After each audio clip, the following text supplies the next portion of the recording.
మట్టి వినాయక ప్రతిమలకే పూజలు చేయాలని కాకినాడ ఎంపీ తంగళ్ల ఉదయ శ్రీనివాస్ విజ్ఞప్తి చేశారు.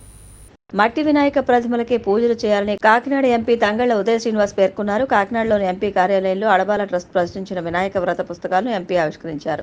ఈ సందర్భంగా ఆయన మాట్లాడుతూ ఉప ముఖ్యమంత్రి పంచాయతీరాజ్ శాఖ మంత్రి పవన్ కళ్యాణ్ సూచనల మేరకు ప్రతి ఒక్కరూ మట్టి వినాయక ప్రతిమలను పూజించాలని కోరారు. మట్టి వినాయక ప్రతిమలను ఎక్కడైనా ఏ నీటిలోనైనా నిమజ్జనం చేయవచ్చన్నారు.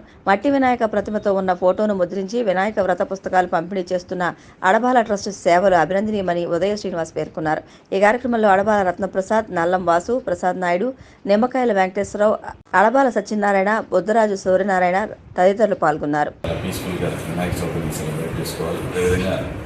అధినేత పవన్ కళ్యాణ్ గారు, డిప్యూటీ సీఎం పవన్ కళ్యాణ్ గారు పిలుపునిచ్చినట్టు పర్యావరణాన్ని కాపాడేలాగా మట్టి విగ్రహాలని మనమందరం ప్రోత్సహిస్తూ దాన్ని మనమందరం పూజిస్తూ దాంతోనే మనం వినాయక చవితిని సెలబ్రేట్ చేసుకుంటూ మన సెలబ్రేషన్స్తో పాటు మన పర్యావరణాన్ని కూడా కాపాడుకోవాలని చెప్పి అందరినీ వేడుకుంటూ వన్స్ అగైన్ అందరికీ హ్యాపీ వినాయక చవితి.